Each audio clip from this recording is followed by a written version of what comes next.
Good morning. Indoria Gurukul school की online class में आप सभी विद्यार्थियों का स्वागत है। आज हम 12th में ज्योग्राफी में फर्स्ट लेसन का ही थर्ड पार्ट पढ़ा रहे हैं। ह्यूमन ज्योग्राफी नेचुरल स्कोप यानी मानव भूगोल, उसकी प्रकृति और उसका विषय क्षेत्र के बारे में, जिसका थर्ड पार्ट अभी मैं आपको समझा रहा हूँ।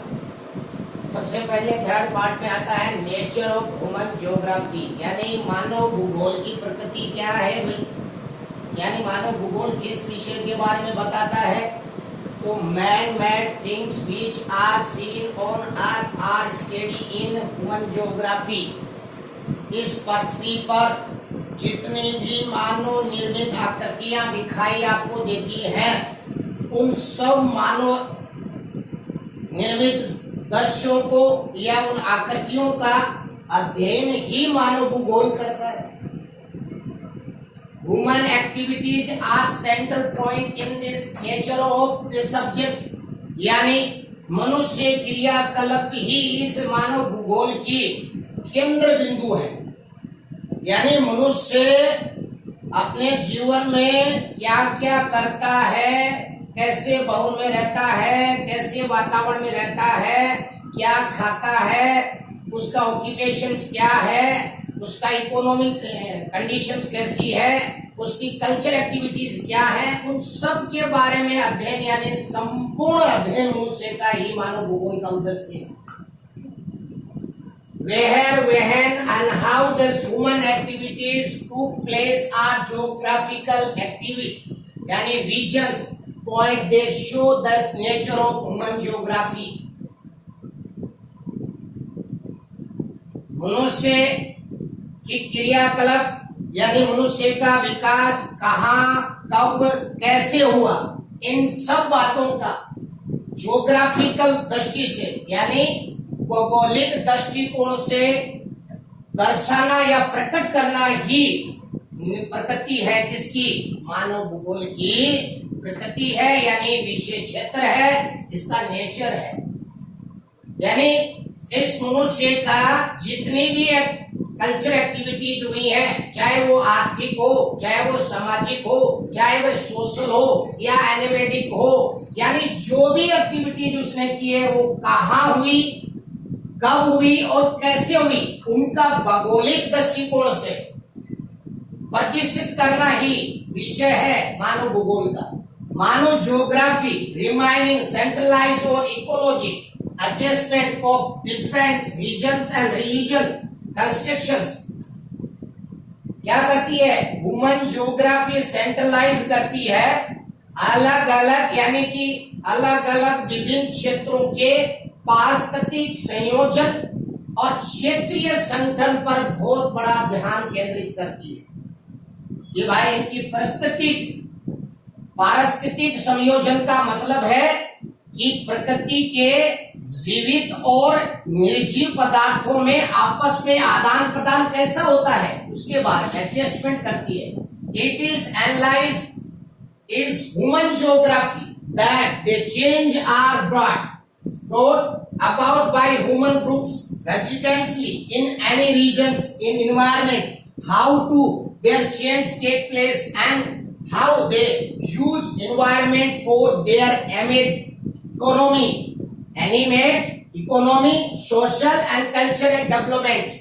ये भी विश्लेषण करती है कि इस पृथ्वी के विभिन्न भाग में रहने वाले मनुष्य जीव समूह यानी मनुष्य समूह द्वारा अपने जीवन के सामाजिक, आर्थिक, समाज यानी अपने जीवन के residential, economy, social and culture activities के विकास के लिए अपने वहां की पर्यावरण का, वातावरण का कैसे उपयोग करता है और उस उपयोग से उसके वातावरण में क्या क्या परिवर्तन आते हैं, और इन सब का अध्ययन मानव भूगोल के अंदर आता है। यानी मानव भूगोल टोटली मनुष्य की सभी गतिविधियां, चाहे उसके पोषण से जुड़ी हुई हो, चाहे उसके सामाजिक क्षेत्र से जुड़ी हुई हो, चाहे उसके रिलीजन से जुड़ी हुई हो, चाहे उसके रेजिडेंशियल यानी कि रहने की व्यवस्था पर जुड़ी हुई हो, चाहे उसके यानी कि कल्चर एक्टिविटीज जो उसकी सांस्कृतिक जो धरा है या धरोहर है, उनसे सबसे भूगोलिक दृष्टिकोण से उसको प्रदर्शित करना ही मानव भूगोल का उद्देश्य है, यानी विषय क्षेत्र है। अब बात आती है कि scope of geography, human geography यानी मनुष्य भूगोल के विषय क्षेत्र कौन से हैं। अब आप जब जान लेते हैं कि जब ह्यूमन ज्योग्राफी ये बताती है कि इस पृथ्वी की किसी भी सतह में या किसी भी क्षेत्र में रहने वाला जीव मनुष्य समूह की जितनी भी जैविक क्रियाएं हैं, चाहे वो आर्थिक क्रियाएं हैं, चाहे वो कल्चरल एक्टिविटीज है, वो कब कैसे कहाँ हुई और कैसे वो अपनी प्रकृति का उस क्रियाओं के लिए उपभोग करता है और उससे उस प्रकृति पर वातावरण पर उसका क्या क्या प्रभाव पड़ता है, इन सब का लेखा जोखा जब मानव भूगोल के अंदर आता है तो स्कोप भी क्या होने चाहिए, विषय क्षेत्र भी वो क्या होने चाहिए, विषय क्षेत्र भी करीब करीब वही होने चाहिए जो जैसा कि हम सोच रहे हैं, जैसे कि पॉपुलेशन होना चाहिए, जैसे कि हम कल्चर एक्टिविटीज या एटमॉस्फेयर होना चाहिए उस कालांक पीरियड में, जैसे प्राचीन काल, मध्य काल और अब आधुनिक काल, उसका होना चाहिए। एडजस्टमेंट ऑफ यानी क्षेत्रीय और क्षेत्रीय स्ट्रक्चर्स के बारे में बताना चाहिए। तो यानी स्कोप क्या है, we study are flowing features of difference religion which are aim for this progress of human being. हमारा मनुष्य भूगोल का एक ही कर्तव्य है कि हम उनको सभी क्षेत्रों का अध्ययन करते हैं जिससे कि इस मनुष्य का विकास हो सके। तो they study region human geography is build, यानी बहुत बड़ा व्यापक क्षेत्र है मानव भूगोल का, लेकिन ये similarity this religion fact are divide into this फ्लोएंस हेडलाइंस। लेकिन हम संक्षेप में यानी क्षेत्रीय उन कारणों को सम्मिलित करते हैं जिसके अंदर हम मनुष्य भूगोल यानी मानव भूगोल जिसके बारे में अध्ययन करती है। फर्स्ट है पॉपुलेशन यानी जनसंख्या एंड देयर कैपेसिटी, उसकी क्षमता कि भाई एक क्षेत्र विशेष में कितनी जनसंख्या रह सकती है और रहकर उसमें कितना उसका उपभोग कर सकती है और कैपेसिटी कितनी है उसके बारे में। दूसरा नेचर रिसोर्सेज ऑफ रीजन, और उसमें वहां के जो क्षेत्रीय प्राकृतिक संसाधन है उनके बारे में। कल्चर एटमॉस्फेयर यानी कि वहां के सांस्कृतिक जो वातावरण कैसा है उनके बारे में। टाइम पीरियड, जैसे कि मैंने कहा कि जितना टाइम, जैसे प्राचीन पाषाण काल, फिर प्राचीन काल, फिर मध्यम काल, फिर आधुनिक काल, ऐसा। और adjustment of religion structures, adjustment करती है संयोजन करना। और क्षेत्रीय जो भी है, क्षेत्रीय संरचनाएं हैं जो अलग अलग क्षेत्र में, जैसे मकान की बनावट है,